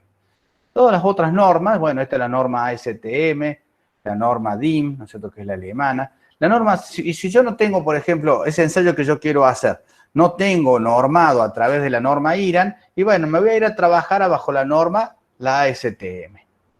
Y ustedes a veces van a encontrar, si se ponen a ver un video, dice el video, por ejemplo, yo tengo entendido que Perú, que Chile sí, Chile tiene toda su normativa, que Ecuador, por ejemplo, y hay muchos videos, y dice, bueno, vamos a trabajar bajo la norma ASTM, y difieren bajo la norma argentina, tienen algunas pequeñas diferencias, pero mínimas así. Así que si ustedes se van a trabajar de acá, tienen la posibilidad, bueno, me voy a radicar en España, y bueno, seguramente la metodología de trabajo va a ser similar. No va a haber diferencia. Bien. Bueno, las normas que son es el conjunto de metodologías o procedimientos que deben observarse para cuantificar la calidad técnica de ese material, de ese objeto. Y nosotros vamos a analizar, nosotros, por ejemplo, el hormigón y lo vamos a someter a un esfuerzo de compresión bajo una normativa. Bajo una norma IRAN. Y bueno, y fíjense, para que sea unívocamente interpretada en el país, región o naciones que adopten la norma. Y fíjense, la estandarización o normalización favorece la comercialización de los productos a nivel nacional e internacional, integrando en una normativa los requisitos esenciales y asegurando la calidad. Me tocó, ¿no es cierto?, el año pasado, no, hace como dos años, participar de unos encuentros en Madrid, en el Torrojas, que es un instituto de construcción, un instituto que se dedica a la construcción, y certificaban, uno de los cursos era certificar la idoneidad de ese producto innovador. Ese era el curso que fui a hacer. De repente usted genera, nosotros deciden hacer un producto que es innovador, pero es un producto que no está normado, que no tiene una norma de referencia para hacer referencia a ese producto. Entonces, bueno, a ese curso era de generar un procedimiento técnico, un procedimiento didáctico, un procedimiento económico, de cómo darle esa característica de idoneidad a ese producto, a esa innovación técnica. Bueno, fíjense que aparecen otras normas que se llama a carácter internacional, la Organización Internacional para la Estandarización, que son las normas ISO. Y bueno, y hay un montón de normas ISO, ¿no es cierto? En estos momentos, bueno, las ISO 9000 que apuntan a la calidad de la producción, y las normas ISO 1400 que apuntan a la gestión ambiental. Y uno puede, como empresa, como organismo, calificar, ¿no es cierto?, bajo las normas ISO, ¿sí? Y hay entes auditores que me permiten a mí decir, bueno, mira, quiero que mi producto esté en calidad y yo, ¿no es cierto?, entonces quiero que me audites y que, bueno, eso se hace todo el protocolo, toda la organización y la empresa esa tiene, ¿no es cierto?, un protocolo de calidad bajo una norma ISO, por ejemplo. Y es muy exigente, sepan que esto es muy exigente porque de repente estamos trabajando en las obras de construcción y nos piden que nuestra obra tenga las normas de calidad ISO. Y la ISO 14000. Ahí está mal, no es 1400, es la 14000 ahí. La norma de ambiente. Y bueno, y vamos a tener que hacernos, y vamos a tener que estudiar, y nos vamos a tener que abocar a eso, y estudiar eso. Y de repente nosotros vamos a tener un producto, vamos a desarrollar un producto y nos van a pedir. Y por ejemplo, las empresas elaboradoras de hormigón, y ya lo vamos a estudiar, para poder cumplir ciertas condiciones en la dosificación, y ténganlo y escúchenme bien, cuando le vamos a exigir, ¿estás en el modo 1 o en el modo 2? Y si le decimos, estás en el modo 1, estás cumpliendo calidad. Y entonces no te castigo tanto con tu desviación. Vayan escuchando, con tu desviación. No te castigo tanto. La desviación es menor. Vas a poder producir cemento, hormigón, con una cantidad menor de cemento, que es el material caro en la construcción. Bueno, todo eso apunta, ¿no es cierto?, a lo que son las normas. Bueno, nosotros acá en Argentina tenemos... Ingeniero, perdón. Sí. ¿Qué diferencia hay entre las ISO y las IRAM? Bueno, las ISO son a nivel internacional, ¿sí? Y fíjate acá en esta filmina que pongo acá, Instituto Argentino de Normalización y Certificaciones, ¿sí? Este es el instituto que trabaja, que organiza toda la normalización y certificación. Las normas ISO son Organización Internacional para la Estandarización. Y generalmente las normas ISO lo que hacen es organizar, vos tenés un proceso productivo y vos, en función de ese proceso productivo, generás tu norma ISO. En cambio, la norma, generalmente las normas que estipula la norma, ¿no es cierto?, el instituto, el IRAM, son normas ya técnicas. Y yo te voy a mostrar ahora, ¿no es cierto?, por ejemplo, la norma 1666 que ha salido hace poquito, que se ha evaluado hace poquito, porque hay todo un comité que organiza la norma. Bueno, da referencia a esa actividad específica y vos vas a trabajar bajo esa actividad específica. ¿Sí? No sé si está clara la respuesta. Sí, gracias. Bien. Bueno, ya vamos a ver un poquito esto del instituto. Fíjense que está en la página web, pero yo lo tengo ahí cargado para... Bueno, y generalmente, ¿no es cierto?, ¿cómo se hace una norma? Bueno, yo como entidad, qué sé yo, por ejemplo, en estos momentos hay una norma que se está desarrollando que todavía no... Y yo creo que tiene parte de trabajo, que es verificar los durmientes de hormigón, los durmientes de hormigón. Y, por ejemplo, hay el ingeniero que ahora empezó a trabajar en la cátedra, que trabaja en estructuras Astori, porque Astori produce uno de los productores de durmientes. Bueno, pero tuvieron que hacer la norma. Tuvieron que hacer la norma para producir, ¿no es cierto?, para dar las características técnicas que tenía, ¿no es cierto?, que tener el durmiente. Entonces, Astori como producción de durmientes, Premoldeados de Argentina en Buenos Aires como productor de durmientes y otras más empresas, bueno, todas trabajan y cumplen con las características que dice esa norma. Entonces, bueno, ahí puede ver un organigrama ustedes de cómo se organiza, ¿no es cierto?, de repente una norma. Así, una norma se estudia y una norma se hace y la hacemos entre todos, a las normas, a los reglamentos. Se organiza un comité, se organizan reuniones y bueno, a ver, cambiemos esto, veamos esto, estudiemos qué están haciendo los otros países, cómo han hecho esto, cómo han hecho los españoles, cómo han hecho los franceses, y bueno, y estudiamos y sacamos una normativa nosotros para trabajar y producir bajo una forma de trabajo. Y bueno, y fíjense que ahí aparece el Consejo Nacional de... Pero fíjense que abajo en el nivel 3 aparecen los organismos que empiezan a dar las ideas, ¿sí? Y aparecen los comités de organización.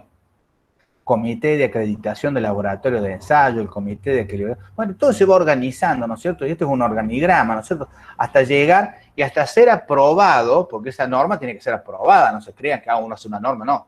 Va a ser aprobada, ¿no es cierto?, a través de una resolución ministerial, seguramente, como fue el reglamento de construcción. Bueno, ¿qué hacen las normas en sí? Las normas caracterizan, ¿no es cierto?, hacen las características del producto, por ejemplo, la densidad del cemento. Nosotros calculamos la densidad del cemento y van a ver que lo hacemos con un frasco de Chapman. Ese frasco de Chapman tiene que estar a una temperatura. Esa temperatura ese frasco de Chapman lo vamos a llenar con un material que no me vaya a reaccionar, que va a ser alcohol o queroseno. O ahora están usando, me decía el ingeniero López, que ahí en Holcim, están trabajando con un aceite para poder, porque si lo hago con agua va a reaccionar, se me va a hidratar y voy a tener que romper el aparato cuando termine el ensayo. Bueno, o los requisitos del producto, por ejemplo, la resistencia a tracción del acero. Y van a ver que bajo una normativa, cuando se los expliquemos, bueno, pero es una norma, ¿no es cierto?, que tiene un número, que no me acuerdo cuál es, porque creo que la 1502, ¿qué hace, no es cierto?, que nos explica, nos dice cómo tenemos que tener la máquina, la fuerza que tiene que tener la máquina, las mordazas, cómo tienen que ser, y a qué velocidad voy a producir, ¿no es cierto?, ese esfuerzo de tracción para que se rompa la probeta y tenga ese diagrama que ustedes lo han visto, ¿no es cierto?, en Física 1, con la ley de Hooke, ¿no es cierto?, esa parte lineal, la afluencia, la rotura y la rotura acá. Y bueno, todo eso está normado. Y a su vez las normas, otras cosas que dicen, es la repetitividad y la Bueno, son dos conceptos. Uno creo que es la repetitividad, el otro la reproducción, o al revés. Uno es porque yo lo puedo hacer al ensayo, ¿sí? Yo lo puedo hacer al ensayo. Pero lo hago hoy, lo hago mañana, o lo hago hoy, lo hago de acá a una hora, y eso tiene que estar dentro de unos valores de dispersión. Acuérdense, fíjense lo que estoy hablando, valores de dispersión. Esto ustedes han visto, dispersión, curva, todas esas cosas lo han visto, ¿no es cierto?, en estadística. Entonces, yo tengo que estar dentro de una dispersión, en mi laboratorio, ¿sí? Pero a su vez, porque se hacen los interlaboratorios también, que ya les voy a mostrar cuando vayamos a hacer los interlaboratorios de cemento, en donde se compara esa misma muestra de calidad, esa misma calidad de producto y se lo compara con el laboratorio de acá de Córdoba, el laboratorio de Buenos Aires, el laboratorio de Chaco, el laboratorio de Santa Fe, y tiene que tener una dispersión, y está dado también el valor. Porque entonces ahí vemos y comparamos cómo se está certificando en todo, a nivel nacional, en cualquier laboratorio. Bien. Aparece también, ¿no es cierto?, el reglamento CIRSOC. El reglamento CIRSOC es el proyecto, cálculo y ejecución de estructuras de hormigón armado y pretensado. Ese es el 201. Y ese va a ser nuestra Biblia, o va a ser nosotros nos vamos a basar. Los capítulos 1, 2, 3, 4 y 5 hablan sobre materiales. Y son, ¿no es cierto?, los que nosotros vamos a trabajar. Después ya empiezan a trabajar sobre estructuras, que los van a usar en otras materias.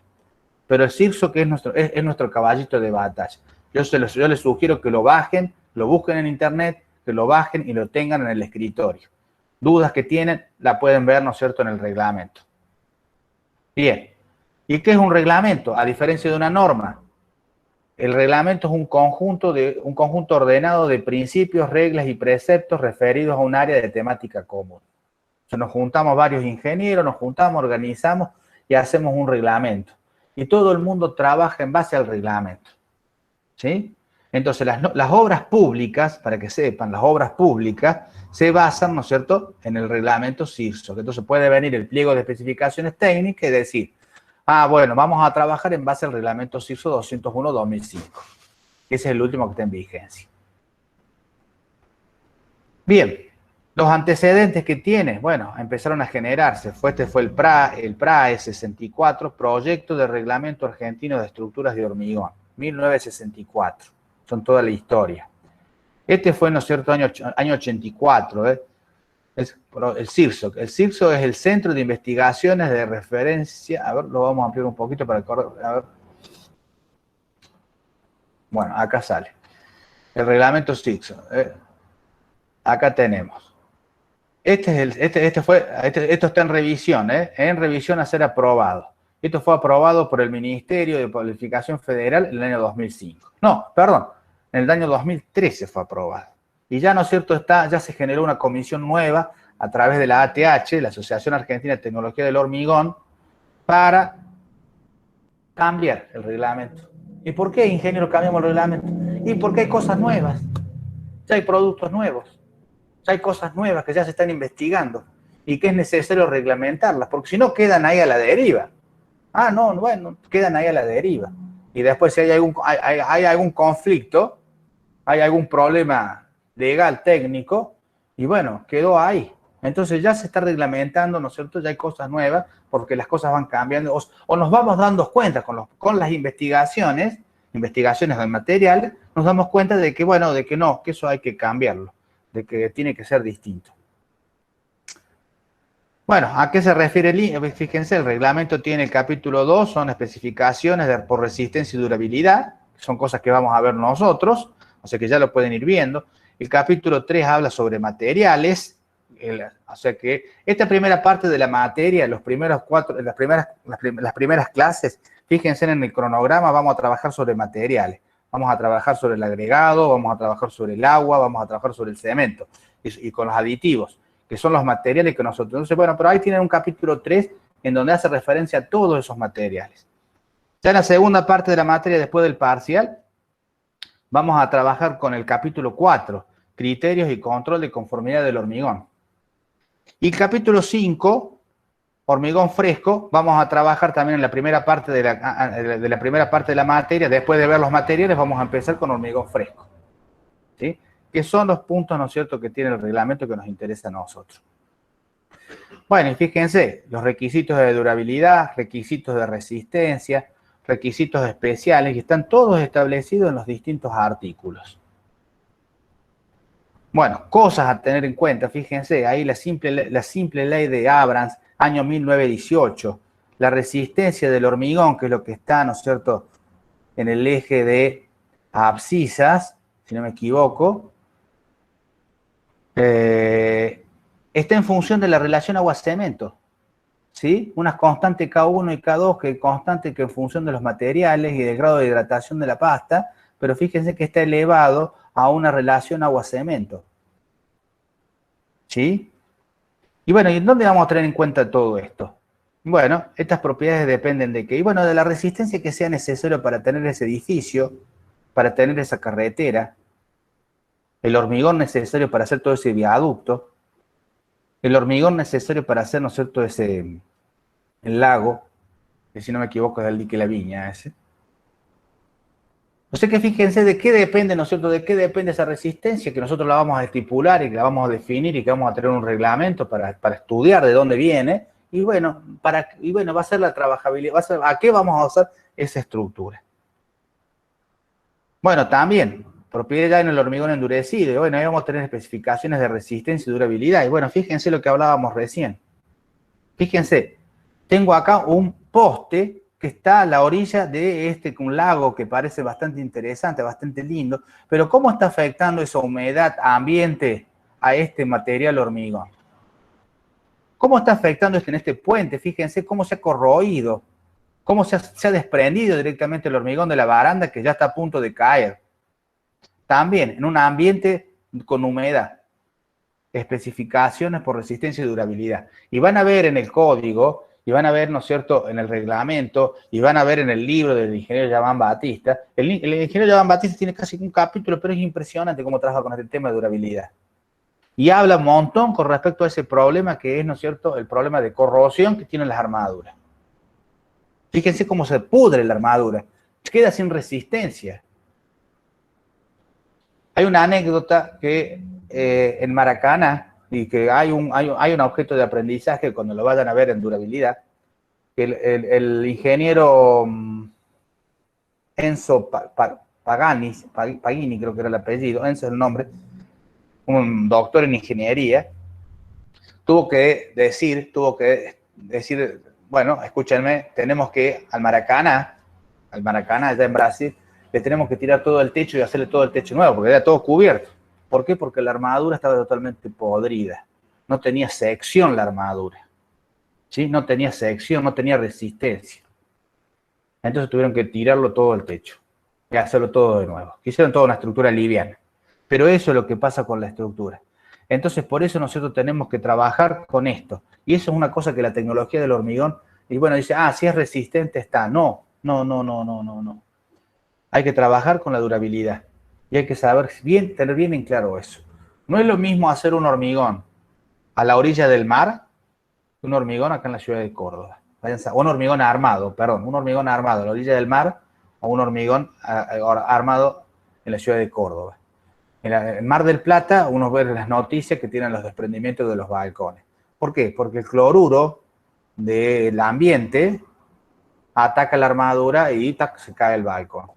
Y no es lo mismo hacer, ¿no es cierto?, un hormigón en el Mar del Plata que hacer un hormigón armado en el sur del país. Se dice que las fuerzas del viento en la Patagonia, si hay alguno de la Patagonia, van desde la costa al mar. En cambio, el Mar del Plata va en la zona costera de la provincia de Buenos Aires, va desde el mar hacia la orilla. Todas esas cosas hay que estudiarlas. Bueno, fíjense con los materiales, que es el capítulo 3, cemento, agregados gruesos y finos, agua de amasados, adiciones minerales pulverulentas. Bueno, ahí tenemos, ¿no es cierto?, la reacción que se va a producir. Esa sigla que está ahí es la sigla química que se le da al silicato tricálcico, silicato dicálcico, que son los componentes del hormigón para unir esos granos de áridos que dice alrededor. Es ese gel que va a producir la unión. Bueno, y ahí tenemos los materiales. ¿Y los materiales los vamos a caracterizar? Sí. Y la caracterización va a estar en la norma.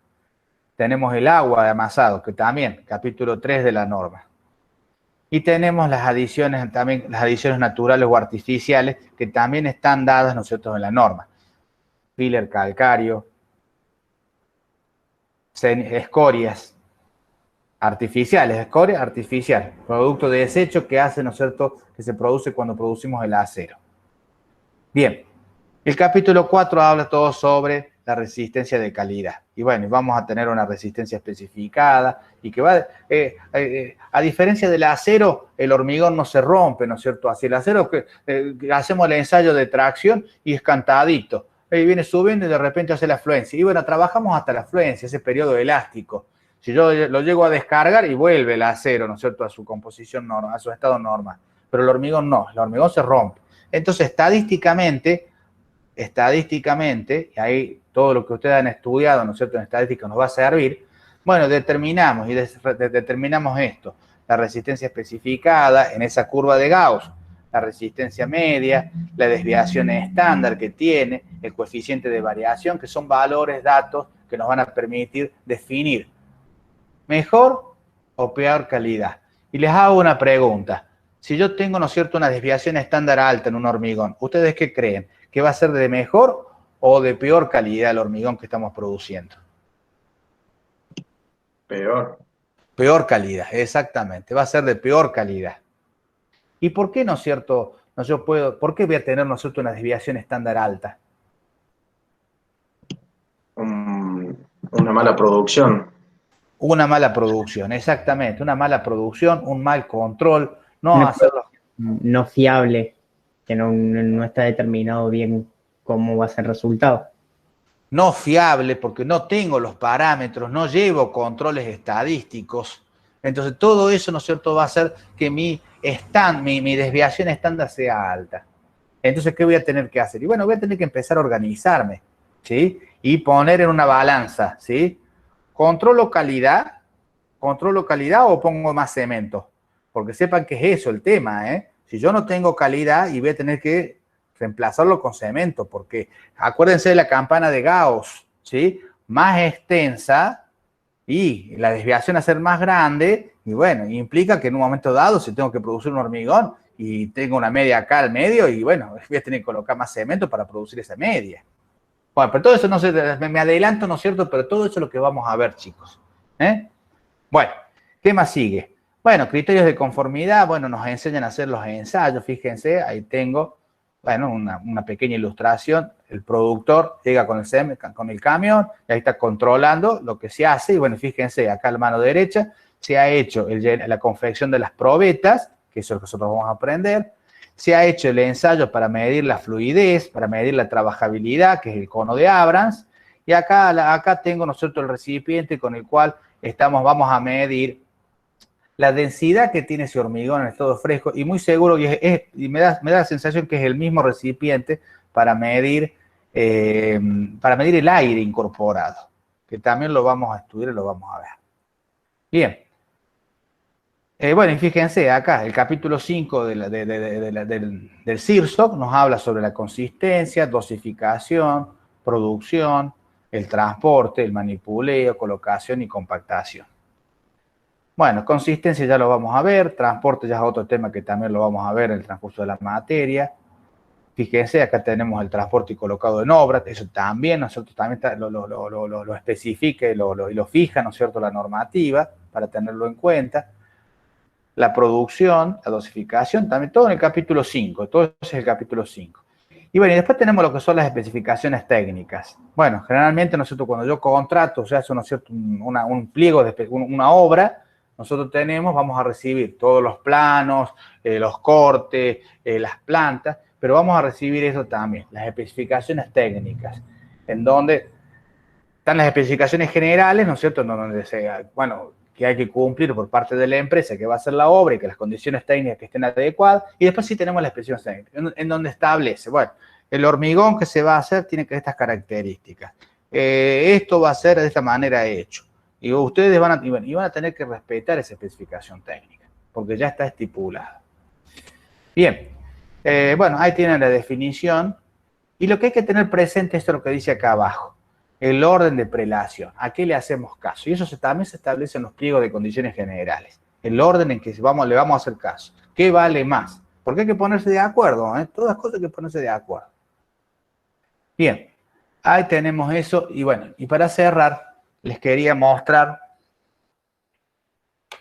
Voy a dejar de compartir acá. Y les quería mostrar. Voy a presentar toda mi pantalla. Compartir. Acá yo estoy, ¿no es cierto? Ahí ustedes pueden ver la página. Esta es la página de IRAM, el Instituto Racional Argentino de Materiales. Acá, ¿no es cierto? Ustedes pueden ver cuál es la función, pueden entrar, ¿no es cierto? Sí. Pueden entrar, ahí tienen todo, ¿no es cierto? Cursos destacados, bueno, todos los productos que hace el IRAM, ¿sí? Bueno, generalmente cuando uno, ¿no es cierto?, necesita una norma, viene acá, comprar normas. Bueno, acá tiene el concepto de lo que es norma. Uno compra la norma, ¿no es cierto? Fíjense, viene un carrito de compra, ya directamente. Antes uno tenía que ir, ¿no es cierto?, la norma ahí, acá a Córdoba. Acá Córdoba funciona en la calle Sabatini, y buscarlas ahí. Bueno, por ejemplo, vamos a poner acá 1666, que es la norma nueva. Buscar. Fíjense, sale 1066, hormigón elaborado, requisitos para la producción. Hay una, hay dos, hay tres, hay cuatro normas. Fíjense que está acá, mire, fíjense que acá está la 1609, la que le hablábamos recién, para durmientes de hormigón. Y esta también es nueva, esta norma. Pero esta norma IRAM, esta es la norma última, que nosotros vamos a hacer un seminario sobre esta norma, que lo va a dar, ¿no es cierto?, Matías, y vamos a trabajar sobre unos seminarios para poner, porque es una cosa. Y hay un video que también va a estar subido en el aula, en el aula virtual del ingeniero Maximiliano, que explica toda esta norma. Y fíjense que yo vengo acá a detalles, bueno, tengo el valor de la norma, la tengo que comprar, y bueno, y tiene, ¿no es cierto? Y esto es importante, fijarse cuándo, porque yo tengo la norma y tengo que fijarme cuál es la fecha de publicación, ¿sí? La primera edición es del 2013, el 13 de 04 del 2020. Esa es la primera edición, porque esta es nueva, esta norma. Pero tengo que estar atento a esta fecha, porque yo puedo trabajar en un laboratorio y puedo tener todas las normas IRAM acomodadas, bien prolijitas, pero pueden estar desactualizadas, porque cambió algo y si yo tengo que hacer referencia en mi experimentación o en mi trabajo de investigación o en mi escrito para certificar, ¿no es cierto?, qué sé yo, por ejemplo, soy profesional perito y tengo que certificar que bajo la norma tal se hizo tal ensayo, tengo que estar atento y fijarme si no está vencida la norma que yo tengo. Y si la tengo vencida, comprar la última y tenerla. No sacarle fotocopias, porque legalmente, ¿no es cierto?, estas son cosas ya normativas y son legales, ya son todos papeles legales, chicos. Entonces, bueno, sí, podemos tener nosotros porque le pedimos a un amigo que nos facilite, pero si tuviésemos que ser parte, ¿no es cierto?, de algún problema, un peritaje, tenemos que tener la norma original y comprada y porque dice el nombre quién la compra. Bueno, lo que uno puede hacer acá sí es previsualizar, pero solamente puede previsualizar, fíjese que tenía 60 hojas. Bueno, le ponen a veces para que uno lo vea, le ponen 4 o 5 para que uno pueda leer lo que sería el prefacio de lo que es el instituto, ¿no es cierto? Y puede, ¿no es cierto?, el objeto de aplicación de la norma. Y ahí tiene, ¿no es cierto? Bueno, y ahí empieza el objeto de la norma, documentos tentativos y hasta ahí quedó. ¿Sí? El resto, bueno, si la necesitan, la tienen que comprar. Bueno, y lo que yo les explicaba esta mañana, ¿no es cierto?, en el aula virtual, lo que yo les explicaba era que nuestro apunte práctico está basado en las normas. Y si ustedes se fijan, y tiene basado en la norma tal, bueno, y dice material de lectura, bueno, para interpretar el ensayo. Así, pero no podemos darlas a ustedes porque, bueno, las normas hay que comprarlas. Bueno, para terminar, no sé si hay alguna pregunta. No sé si ha quedado claro. Estamos en horario, 11:46, estoy terminando en horario la clase. Esta clase ha sido grabada. Voy a dejar de grabar y les quiero lo último, voy a detener la grabación